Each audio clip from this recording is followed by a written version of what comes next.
Hello, business innovators and educators. You're listening to The Enterprise Learning Architect. I'm your host, Chris Knotts, here to guide you through practices and ideas you can use to help build a culture of learning in your organization. Stay tuned to power up your professional playbook as we have conversations with exceptional people who share their experience in achieving successful learning outcomes. Ready to innovate, educate, and iterate? Let's do it. Welcome back to the ELA podcast. Today we discuss the business side of commercial training with none other than Katie Cothran, one of my longest time and most treasured colleagues, and one of the best in the business when it comes to running a market-facing shop for professional learning. Katie currently leads the Learning Services division of C Prime, a global consulting firm focused on organizational agility and product-forward frameworks. Katie brings a wealth of experience in managing learning and training as both a product and a business model. We talk about many of the details associated with running a commercial training operation, from developing job roles and marketing strategies to enhancing sales team performance.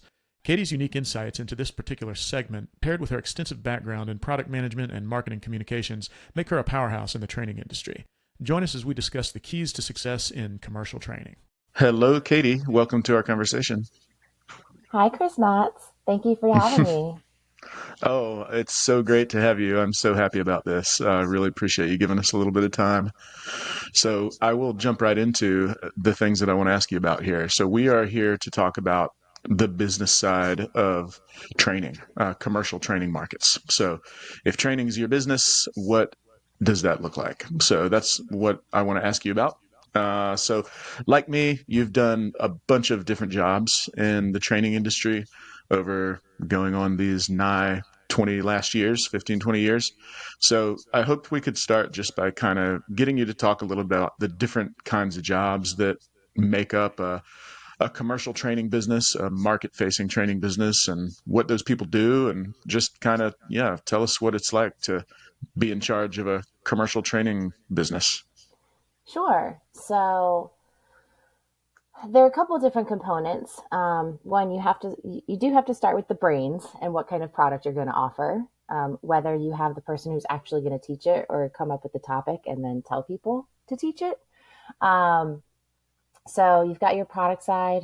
You've got the delivery side. So however you teach it or whatever you teach, it has to be delivered well and seamlessly without complaint. Let's see, the marketing, extremely important. The sales, you have to have a sales team. And then the other components are your basic corporate components of finance, the finance side, the HR side, and I think, what am I missing? I've got to be missing something there. And it's probably really important that I'm not thinking of, and I apologize. Well, I think you named the main ones. But for each of those, product is coming up with the actual, as far as us, the course. The course is our product. So whichever kind of specialty you have, whatever type of curriculum you're going to offer, you need to have a subject matter expert that can provide that, whether you contract them or have them as a full-time employee. Or for delivery, there are a couple of different things. I mean, the operational side, it's operations that I'm including into delivery as that corporate function as well. And you need some type of software that will help you do this, because without it, you're using Excel spreadsheets and it's just a disaster. Let me just interject. When you talk about software, are you talking about like an LMS system or just back office software, or tell us a little bit about the tools? Some type of customer service management. So it could be, more customer facing. A lot of education systems use, even still to this day, Blackboard is one, right? The back end of Blackboard has a ton of information that you can hold and use as delivery platform as well. There are plenty that I've seen, some better than others, but it can hold financials. You could have a different system to hold financials. It just depends on how your business is set up.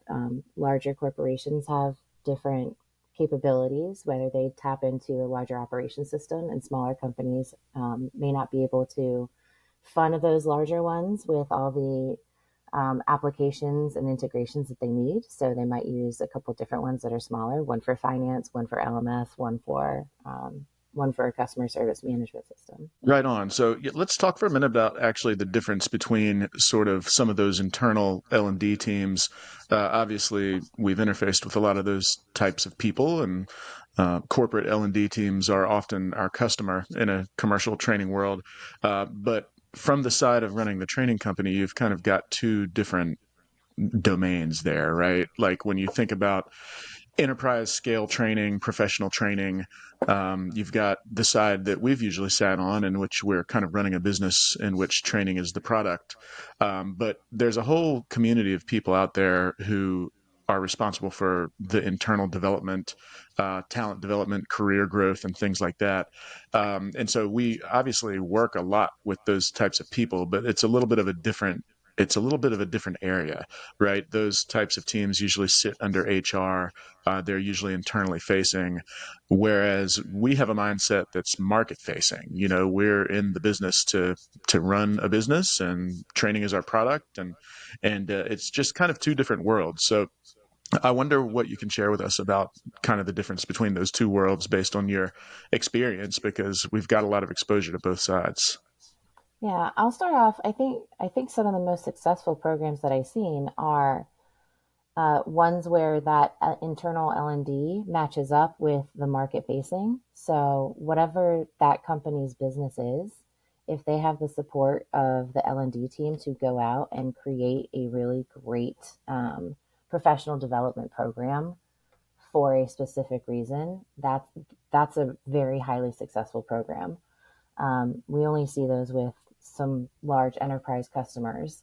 But as far as the difference, the market facing is who controls the projects, and where does that go? So in other words, if you're working on a product team, does your team need more training in certain different aspects of product ownership, product management?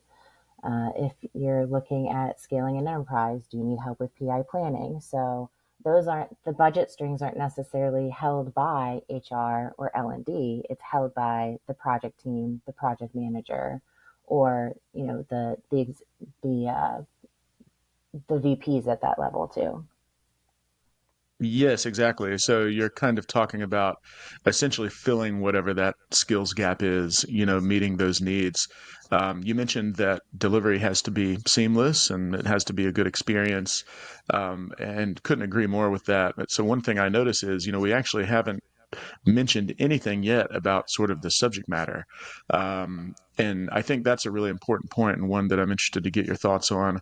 When you're running a commercial training business, I always like to say, without being disparaging, right? But the topic or the thing that you're actually training on in some ways is just a little bit like a widget, right? Like you know, you're basically matching up two different populations, a subject matter expertise population where you have the topic that you're trying to deliver, and then you're matching that up to the audience who has the skills gap or who needs the training. But that dynamic, I mean, I think it kind of holds steady no matter what the subject matter area is that you're working with, right? Like, so do you agree with that, or what do you think? You know, I mean, is it just kind of a common business model, and then you just plug in the subject matter? I think it just evolves so much.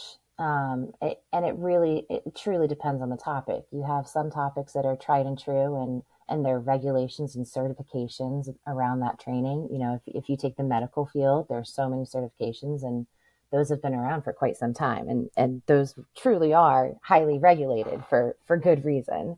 You have some other things that are emerging tech that it's on the forefront. There really are no certifications because it hasn't been around long enough to create them. So there is no standard, and in that case, the subject matter expert really does play a critical role because they're shaping what the curriculum looks like. So you have very two, uh, you know, not sprawling, but opposite ends of the spectrum of you can churn and burn and have certification after certification after certification, and that's one business model. And then you have the innovative, you want to be on the forefront and you want to create and be at the beginning of this curve. So they're very, very two different sets of ideas of how to run that as well. But it can go either way. So a lot of times the market dictates the certification route. As far as the popularity, is it stagnant? Does everybody already have the certification? Is the certification dying? Um, does it need to be renewed? Or do you have something innovative where those people don't necessarily care about the certification? They're in it to learn what this new kind of technology or methodology is, and then go from there. Yeah, absolutely. And there's a bit of a spectrum there, right? So like as you mentioned in your medical example, those markets are driven in large part by sort of continuing education requirements that are managed by some kind of governing body. There's a certification market there. There's like requirements for education, and then there's regulations as well. So those sort of background factors really have a lot to do with the demand and what the subject matter is, and kind of how you productize that, how you meet people's their learning needs, because they're sort of they're in it to fulfill these requirements. So that's kind of one end of the spectrum, as you say, and then on the other side, you've just got straight skills gaps, something new, edge cases. We see this a lot with technology, but the name of the game there really is just teaching people how to use something new, and it's often not been around long enough for governing bodies to rise up, and there's often not certifications associated with it, or sometimes you have like a startup field where actual certification companies are jockeying for position or whatever, and there hasn't really been a Absolutely. winner yet. Yeah, yeah. Um, yeah, for sure. So I always like to say that at the end of the day, the product is the evaluation from the student or the learner after they take the class. Yeah. So there's no kind of necessarily specific pedagogy or instructional design. These things are important parts of running a training business, but at the end of the day, like if you deliver an experience that the learner likes and they give you good feedback on it, then you've got a winning product. So what do you think a good experience is like for your typical student? I mean, is there even anything typical you can point at? But LX or learner experience is an important topic in the training world.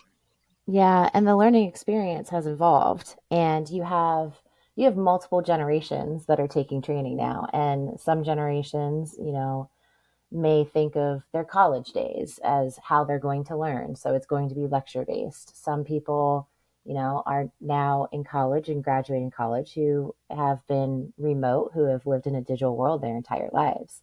So, learning has been at their fingertips for their formative years. There is no sitting for 8 hours and not moving.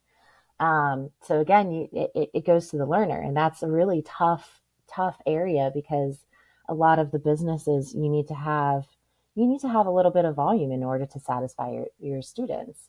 And so, as far as the corporation that's trying to plan like a group training for multiple generations has a really hard problem on their hands to solve, of saying we want this. And on our side, as far as delivering whatever topic it is, how are we going to do that? What modality works the best for this group? And do we need to break it out into e-learning? Do we have to have some lecture? Do we have to have, just, you know, multiple times over 5 weeks in order to do this? So there's definitely a way to look at who is your audience and make sure that you're satisfying them. In general, one of the better approaches that we've seen is like you have to have some type of hands-on. If you're not hands-on with full with examples and discussions and very active for at least 50% of the class, the students just aren't going to absorb it. They just don't absorb the information. So it doesn't matter what age it is, or what generation. These days, if you don't have that almost tactile or some type of interaction, it just doesn't get through the point as well. Yeah, I couldn't agree more. And you sort of refer to like a 50% ratio there, and that's kind of become an important yardstick for us that we always sort of go to, this idea of 50-50 hands-on, at least, right? And sometimes more. But in general, we want to make sure we hit that threshold of at least half of the training delivery experience being participatory in some way, whether it's group exercises or discussions, or whether it's a lab or something like that. So it depends on the topic, but one way or the other, you got to get that participation in there, right? Yeah, and I mean, there's certain ways to cut down on lecture too. We have seen a trend that, for basic information, you do need to, if you're doing even a intermediate or higher level course, you want everybody on the same page the moment they walk into a class, or the moment they start some type of training. And if you don't have that, then people are not grasping the ideas in the same way. So whether that's, adding 2 hours of basic lecture, or two contact hours of self-paced training, it's the modality which the client prefers. Yeah, and you make a really important point there, which is that there's a relationship, isn't there, between modality and both the level of the subject matter. So whether it's introductory or intermediate, something like that, and then there's kind of actually there's a business relationship there as well. Training customers are taking time out of work. We hear more and more pressure to figure out ways to be more flexible, to allow learners to kind of choose their own adventure a little bit so that they have, I mean, the traditional training format is like 2 days or 3 days, maybe, sitting in a classroom. And that's a lot of time out of work. So we Mm-hmm. hear from a lot of customers that that's really tough. There's logistical challenges there. It can be costly. And there's a lost productivity dimension there. And then there's just a logistical sort of scheduling dimension. It can be really hard to coordinate everybody there. So if you are able to come up with options for them so that at least some of that can be consumed asynchronously. You mentioned the e-learning primer or something like that. It's not always necessarily seen as a good use of time if the first 2 hours of a training class has to be spent kind of level setting everybody on basic content or something like that. So we see that if you intelligently blend the modalities, then that can be good because you save time that people actually have to schedule things. And then when people actually show up for that first hour of class, they're, hopefully they've already consumed the basic stuff that level sets everybody. So they're kind of on the same page. You've got the same vocabulary and concept framework established. And so going back to that relationship between the modality and the subject matter, just consuming a 1 hour primer or a 2 hour pre-work before class can be good for the basics, because you don't really have necessarily a lot of questions about that, right? And like the subject matter is going to be the same no matter what. It doesn't really depend on people's context or their situations. So, you don't have to have them in a class with a live instructor. But as things move forward and concepts get more advanced and people start to think about how to apply the subject matter in their own context, and they're going to have more questions. And so that's when you Mm-hmm. might want to transition to the live instructor or something like that. And then third, there's the whole practice piece. So it can be hard to practice in a meaningful way if you don't have a live instructor there to support you. So kind of juggling all these factors, coming up with different ways to mix and match and stitch together the right combination for people is, I guess, safe to say that that's something a training product manager thinks a lot about, probably. Yeah. Absolutely. So let's. Oh, And sorry. Go ahead. the one portion that I'll say is, and we find this with methodologies a lot. If you teach a methodology, even if you're in class for 2 days, it doesn't mean that you're going to go off and be perfect at this methodology. So it's really important is that continuation. And we have found some type of office hours or a little bit of coaching afterwards really um, emphasizes what people learned. Yeah, another great point. And that's a whole other modality, isn't it? Like that's one that we Mm-hmm. haven't really thought about much. But when the training is over, the idea that retention of whatever they learned is really important, and in general that usually comes from application, right? So from practice, but it doesn't always go smoothly when people are trying to go back to work put into play, what they've learned in a class. They're dealing with very specific stuff that has to do with their own environment. So that's where those coaching hours or those office hours or kind of some of that follow-up support comes in. So yeah, weaving all of these things together, managing people's availability and things like that. Now we start to deal with a holistic learning experience that's going to stick. So let me ask you about actually selling this, right? So you mentioned in the beginning a few of the roles. You said you need a marketing and you need a sales team, which obviously you get no argument from me on that. So let's talk a little bit about that, right? I guess let's break this down, marketing first and then sales, because we recognize that marketing is basically there primarily to sort of generate qualified leads for a sales team that can then matriculate the leads into training customers. So what are some rules of thumb when we're marketing training as a product? What are things like if you're managing your marketing team and training is the product, how do you do that? What do you think about? I think there are two. It kind of goes back to the what are you marketing, and if you look at the spectrum of the you're marketing something that's a little bit newer to the market that does not have some type of certification, it's a little bit different than hey, you need the certification for your professional development. So when you look at those two, the one with the tried and true certification, there's going to be a lot of competition. It's a little bit harder, it's pricier, but you can absolutely go and say this type of training, this certification. You can talk specifically about this is a class on these dates. This is the modality, and go for that type of segment of your target audience.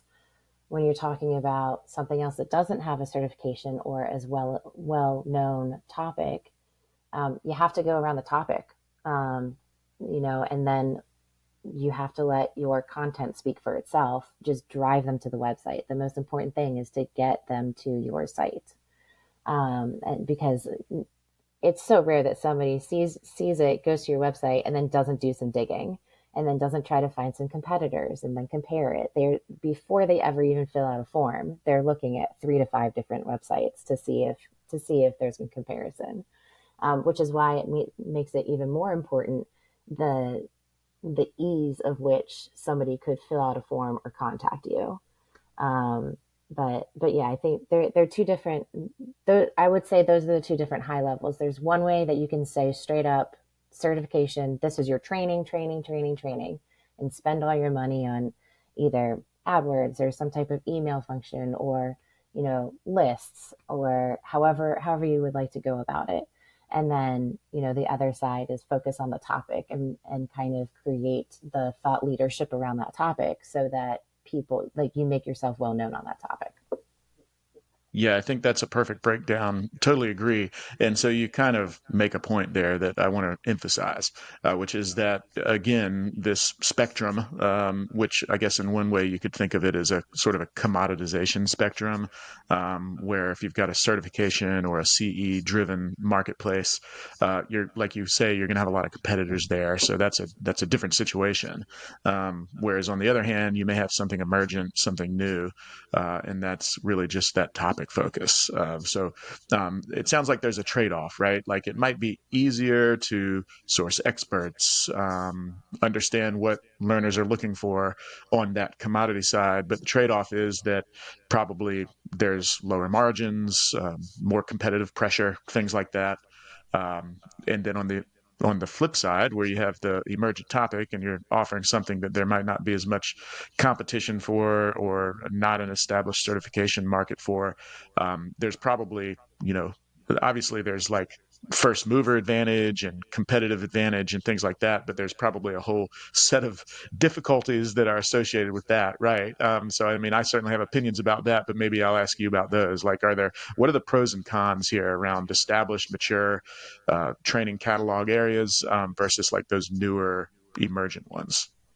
Well, I'll start with the newer one. I mean, one of the cons is there aren't as many subject matter experts around. So, but that can also lead to a pro because if there aren't as many experts around, then by putting out content, webinars, blog posts, videos, anything like that, that's just the least bit of helpful to people, they'll come to you when they need training or when they think of training. And then it becomes a natural system for you to become the forefront of whatever type of training that is.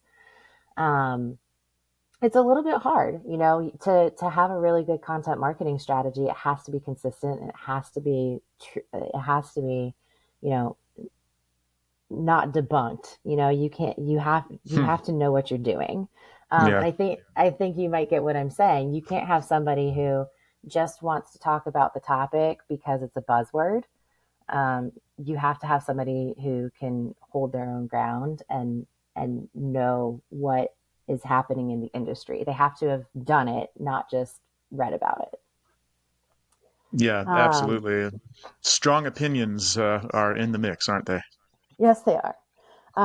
Don't get me wrong. There are plenty of people who can talk intelligently, but those people have done their research, have looked into it, and if they're putting something in the forefront, then I hope that they do, are knowledgeable about it. But there are some who just want to talk about things.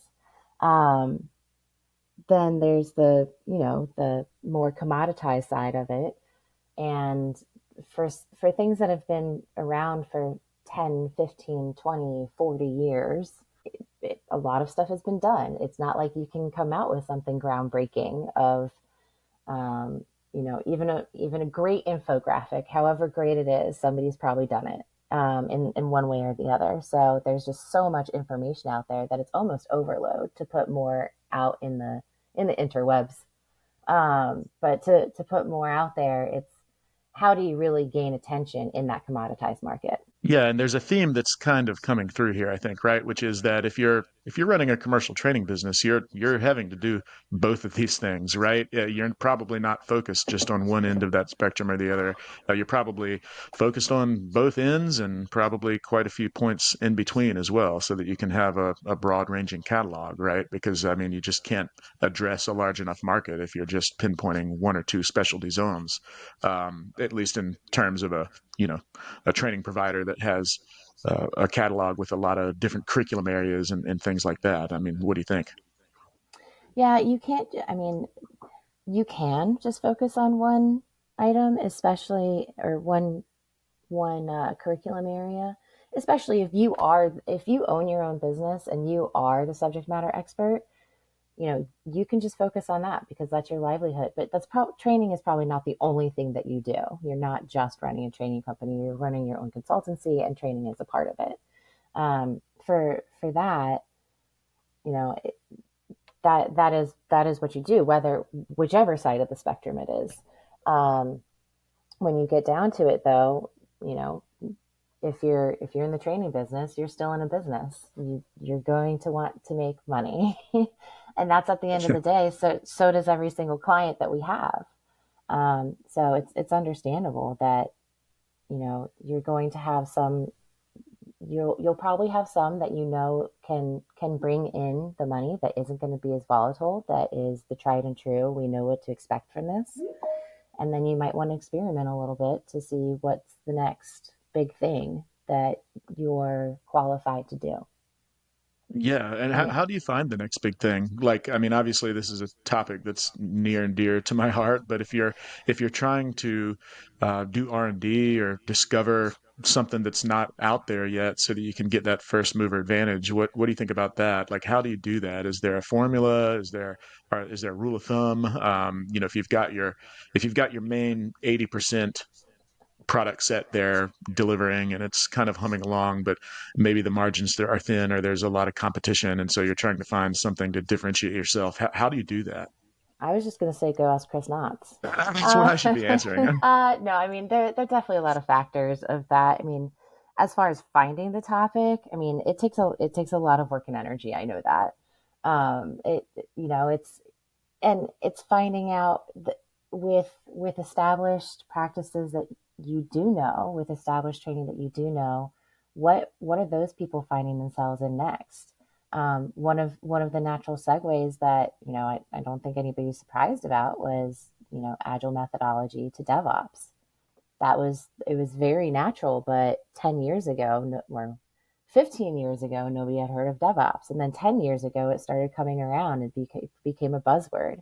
But by that time, there were already people who had gone far into the agile software development, and they were already doing these things. They just didn't have a term for it.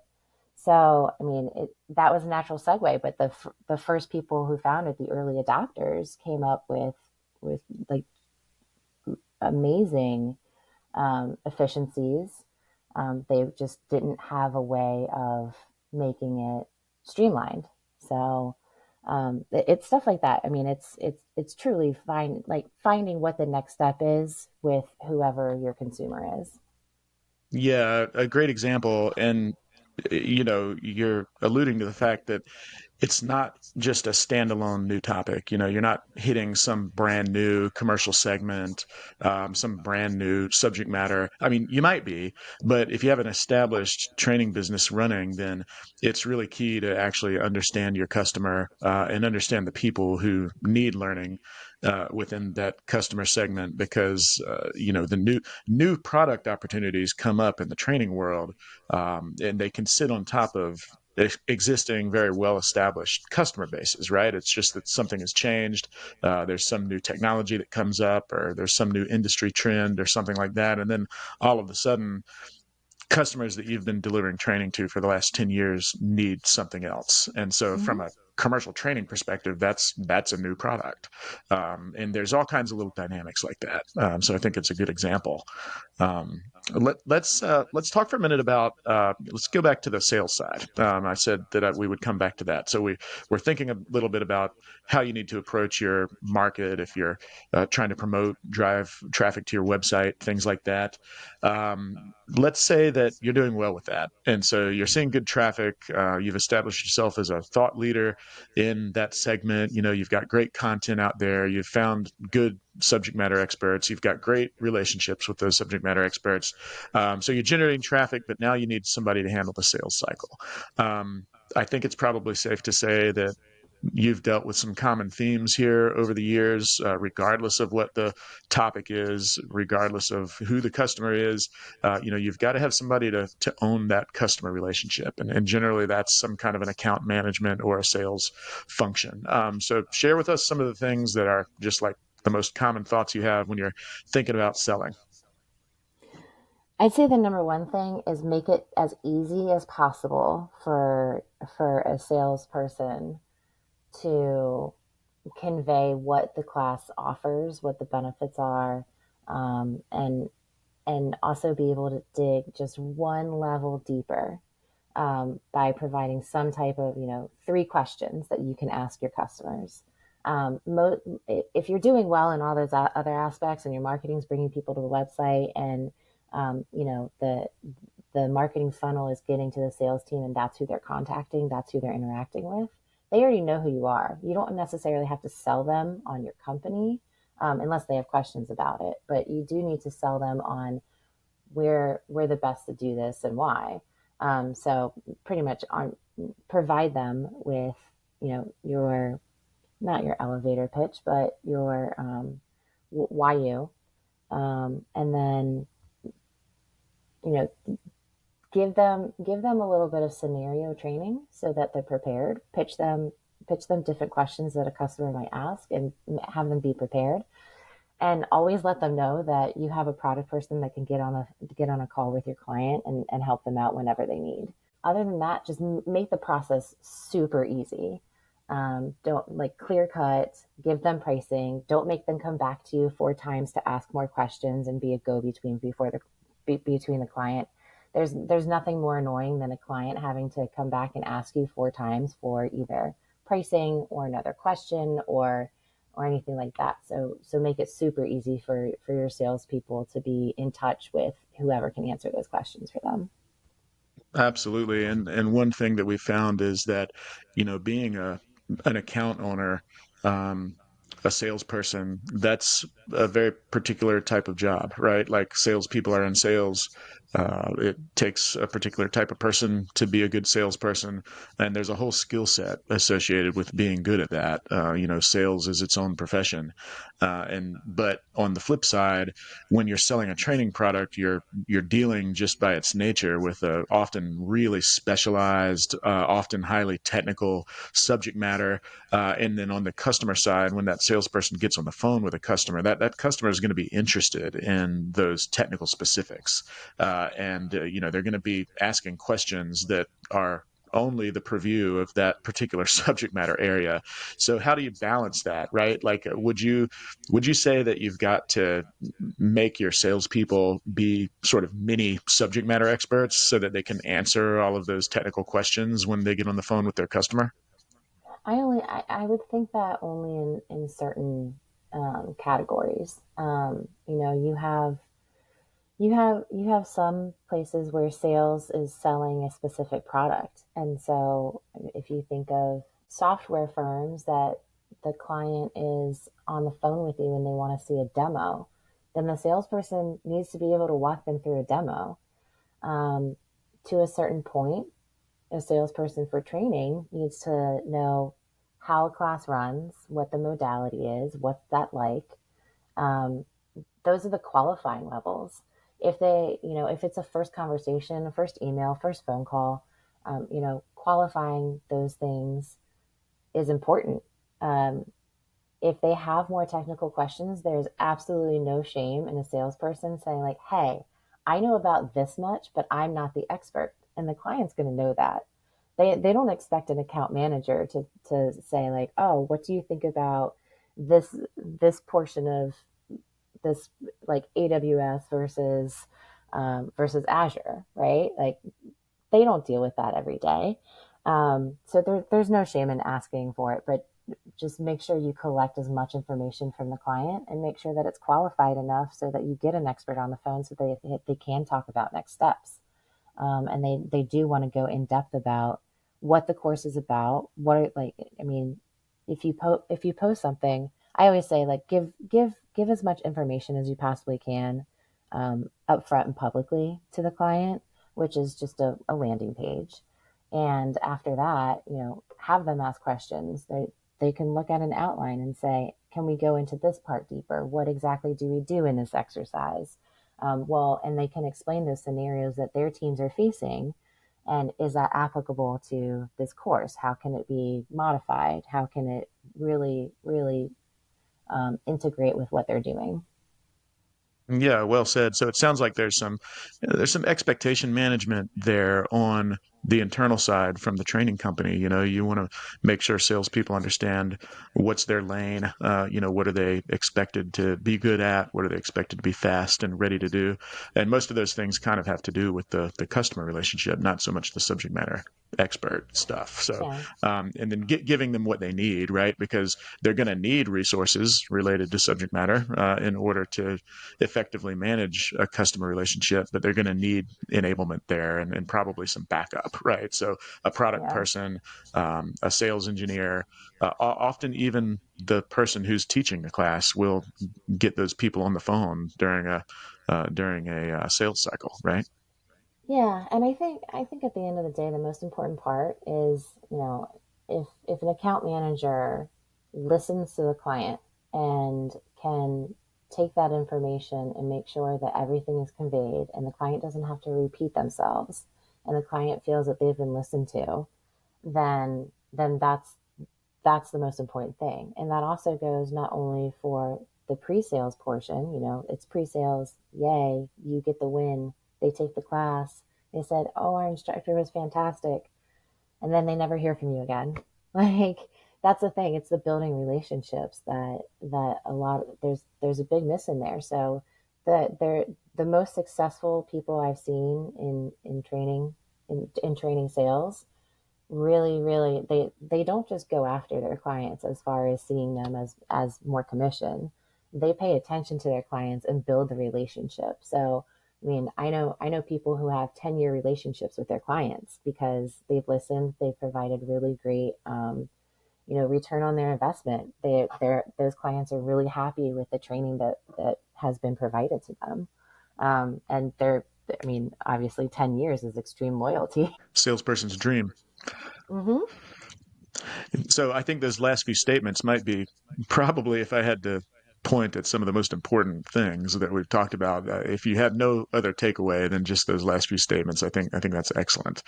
So maybe just one or two more questions here before we wrap. But I want to talk about your experience as a training product manager, and then also being a leader of a training business unit. And you've done this over the years, both sort of internally for larger mothership companies, and you've also been in a leadership role for kind of standalone training businesses. But if we're thinking about the product being essentially the experience that we're delivering to students, corporate learners, and things like that. There's a product management role there, as you said at the very beginning, and a big part of that is pricing. And so that's something, I get asked about a lot. You're always getting asked about it from all different angles. Salespeople want to understand, customers want to understand, customers want to get a good deal, training providers want to understand what's the model. So one of the things that you always helped me a lot with was navigating these specific pricing situations. And of course, you need some kind of repeatable model there. So can you just share a little bit about, how do you approach pricing models? How do you price the product of training? Oh man, what a open question. There's so many different ways of looking at it. And again, it varies because you never know. They're at, you look at whatever your costs are and then whatever your margins are supposed to be. Those margins are sometimes not set by the business unit itself, but by the investors, by the founders, by they most of the time they should be set by the market and what's reasonable for as far as what people will pay for it. But sometimes you have to follow some other rules. As far as that, you have to start with your baseline as with any product. You figure out what the cost is and then, what's reasonable for the market and how you do that. In training, it's a volume game, right? If you just look at pure numbers, the more you have, the more revenue you're going to get. But in order to make that minimum, you have to say, well, how many people are really going to be in a class, whether it's a public enrollment or whether it's a private team training, or are you developing some type of digital training for something else? As far as pricing models, you can start with X amount of students and then add per there, or you can say all of our classes include up to 20 students, and this is what your price is. Um, those are, without giving away some secrets, um, but yeah, those are two of the main ones that I've seen in the training industry in general, of how it's priced. And of course, there's all sorts of different discounting because a sales team member will come back to you and they'll say, "Hey, I have this client. This is their budget," and you say either yes or no, regardless of what the profit is. Do you want the revenue, or do you want to be standard and say, like, we're not discounting this. This is absolutely our price, and we're not going to budge because this is our product and we're not going to cheapen it. Cheapen it might be a bad word, but that if and you'd think, like, you'd say that and it's like, hey, it's different than a commercialized product where you can say, oh, well, my neighbor got it for this, I want it for this. It's not like it spreads like wildfire across the enterprise corporations that, oh, I got this discount on this one training. But it is something to think about. And if your salespeople are telling you that, if they are continually coming back to you and saying, our pricing's high, our pricing's high, our pricing's high, then look at your pricing and see what's going on. If you're selling things left and right, but you're not making margin, think about it, because you probably aren't charging enough. Um, so, it is really, you've got to have a good relationship and make sure that you're on target with that, and you're on target with your competitors. Good competitive research is not the easiest, but you can find it out, and having relationships within the industry also helps a lot too. Absolutely. Yeah, so several key product management responsibilities that you highlighted there. Um, Awesome. Well, gosh, this has been exactly the conversation I was hoping for. So really appreciate you sharing your time. I guess I'll give you the last word, Katie. Just general advice. Here we are in 2024, whether it's some new startup trying to get into the training industry game, or whether it's an established training company who's trying to innovate, or whether it's an internal L&D team who wants to, get better learner engagement or deliver a better learner experience. Any of these things, as somebody who's, at this point got a lot to offer in terms of running all things training as a product. What would you say? I would say, like, know what you do well. Don't be afraid to say that that's out of your wheelhouse completely. But also, at the same time, don't be afraid to change, whether it's a new topic and you want to explore it or a new modality that you haven't tried before. Because it really is the pace of change with business is it's unpredictable. So don't be afraid to change and try something new. That's All right. that Well, that's really it. yeah, I think that's great. Couldn't agree more. Well, again, this I've really enjoyed this interview, so I'm really grateful that you gave us a little bit of time, and of course, as ever, you're just a treasured colleague, and I appreciate you allowing me to like broadcast your your experience in this area because it is a kind of a particular industry area here. But I Well, will thanks, certainly Knots. owe As you always, a yeah. oh, I was I going to was going say, to well, say thanks, Knots. I owe you a margarita for this. That's all right. I owe you a key lime pie from months ago. There's a citrus theme going here. But no, it's always great chatting with you anytime. I appreciate the invite. Oh my goodness, for sure. Well, we'll let you go and let you know when the episode drops, and we'll probably try to pester you again in the future for another one. Sounds good.